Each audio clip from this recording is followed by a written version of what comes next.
but I'm back with the jump off. So let's get into the video. So I graduated December 10th, 2021. Today is December 16th, 2022. So it's been about a year or a little bit over a year since I graduated from my master's degree program, and a lot has happened. So I took my boards in February. I took them on February 7th, which is actually my sister's birthday. And I passed on the first try. I used Georgette's PMHNP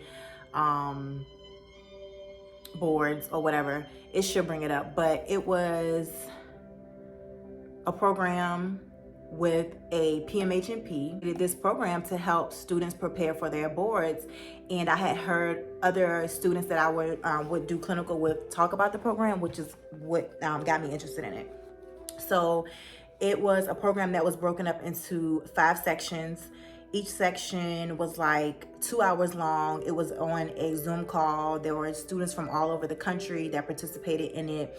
And she kind of just broke down the highlights and the high points of which you needed to know to pass the boards. Highly recommended. Like I said, I passed on the first attempt. Granted,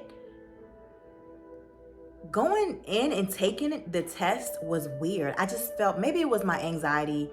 I don't want to say I felt unprepared, because she did educate us a lot on test taking, not just test content, but how to take the test, how to eliminate certain answers, how to come up with the correct answer.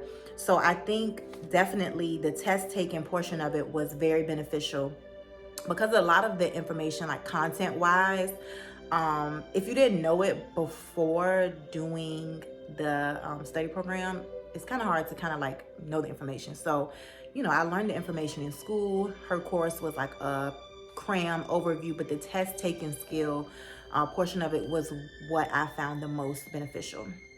So yeah, I did the program.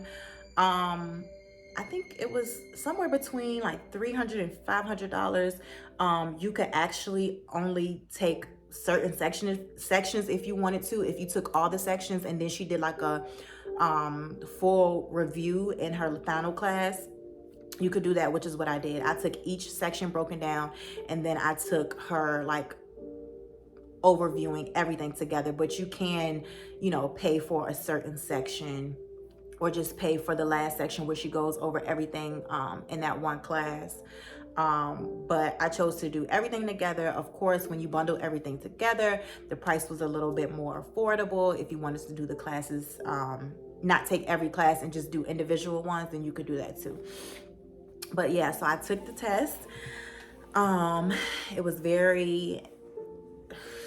I was very anxious, like the whole time. I could not relax. With this test, when you hit submit, you get your results. You know if you pass before you leave. But when I got to that point, I was like, I didn't feel confident. I thought I failed, just because it just seemed like, I don't know, I can't explain it, but it was not easy. But I pressed the button and it said I passed. I was on cloud 9. I was so fucking proud of myself, because, you know, life be lifing. You be going through stuff, but you still have to, you know, do what you have to do to take care of yourself, put yourself in a better position despite the shitty things life throws at you. So I passed on February 7th, like I mentioned before.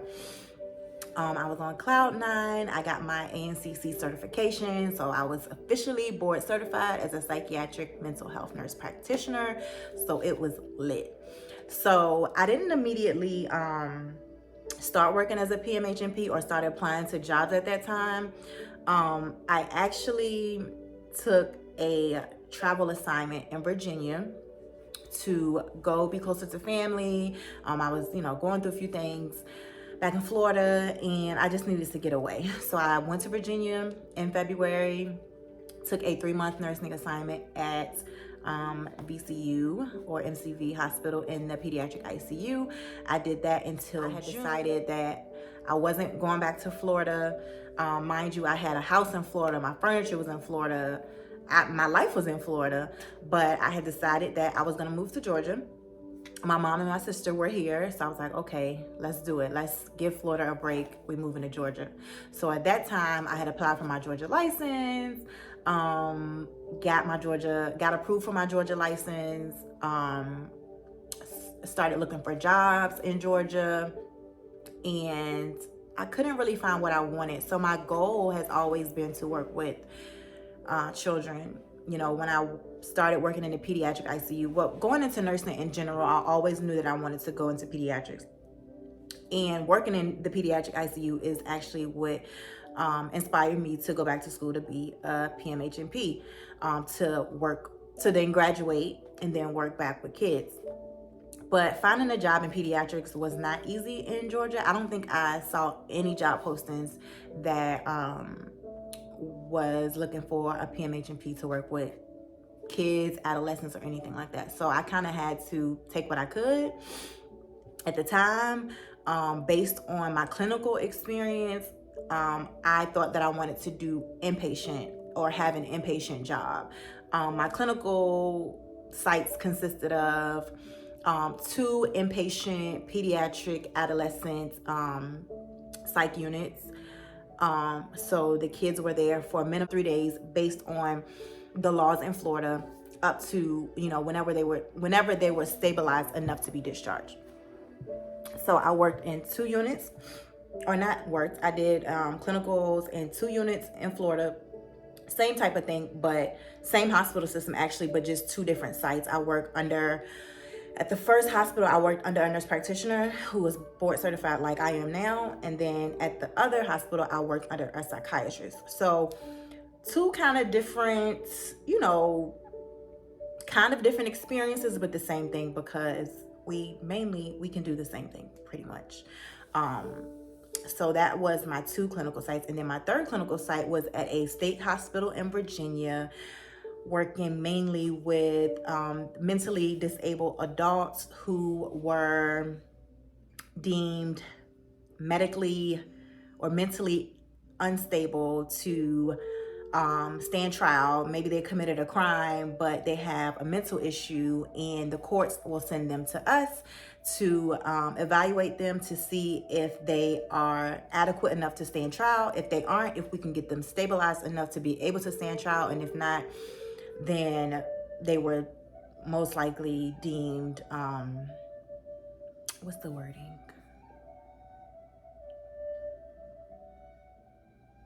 They would be found not guilty due to mental insanity or mental illness. So that was my other experience. So based on my experience, both in my clinical and working as a nurse, they've all been inpatient experiences. So I thought that that's the type of job,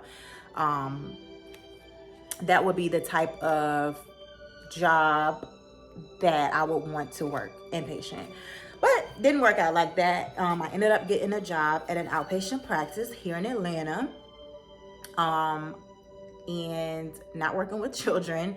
I currently treat adolescents. So youngest patient I see would be age 17 to geriatrics. I think the oldest patient I treat is like 79 or 80. So a broad range.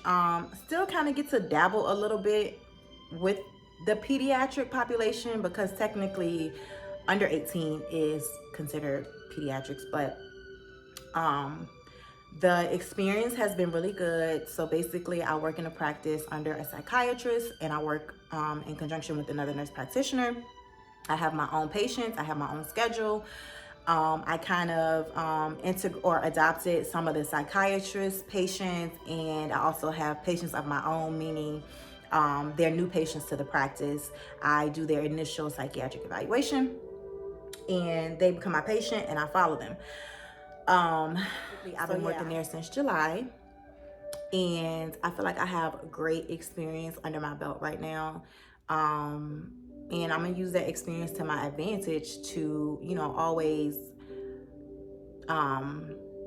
look for better opportunities for myself. So yeah, I really enjoy what I'm doing. It's primarily medication management. Some psychotherapy is intertwined in there, but mainly medication management, meaning You'll have a patient and they'll have bipolar disorder and they're on a mood stabilizer, and maybe the mood stabilizer isn't effective.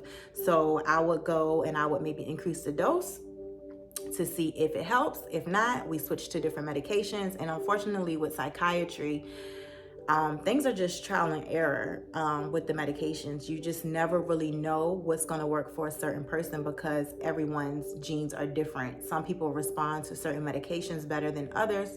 So it's like, it's really fun to see how maybe one medication may work for one patient really well, and then another patient with the same diagnosis, I try them on that same medication and they just don't tolerate it. They may have side effects that they just can't tolerate. The medication is not stabilizing their mood. So you kind of have to, like, you know, play around with it. Do your research, you know, listen to the patient. That's the most important thing that I think that I have learned in my last 5 to 6 months of working, is listening to the patient is very, very important because they know themselves best. You're literally only talking to them for maybe 30, not even 30 minutes. Usually my calls are 20 minutes long. Sometimes I'm not even on the phone with them for that long, but you know, you have to really listen to them and take into consideration what they're saying and what they're dealing with, because they live in their own body. So you're basically collaborating with them to figure out how they're responding to the medications and what's working and what's not. So listening is like the most valuable tool that I feel like I use day to day. I was a good listener before, but now I feel like I'm even better listener. So yeah, we've been in Atlanta for since June, so 6 months now. I've been working as a PMHNP for 5 months. Right now I'm actually only working part-time. I work Monday through Thursday, 10 a.m. to 3 p.m. After the new year, I'm gonna go, I guess, kind of full-time. It'll still only be Monday through Thursday, but I'll work from 9 to 5. And I think working part-time was a good transition into, you know, a different field, because mind you, this is all brand new to me. I was a pediatric ICU nurse before, never really had any experience with psychiatry. So yeah, I think that working part-time was a good deal for me. And I'm excited about working full-time. And actually, when I think about it, it's actually only going to be about 2 more hours in my day because I get an hour lunch. So it's only 2 extra hours, and you know, it's cool. So yeah, I actually have an exciting opportunity coming up that I'm not going to share at this moment. It's pretty much already happening. It's like set into stone, working out the final details.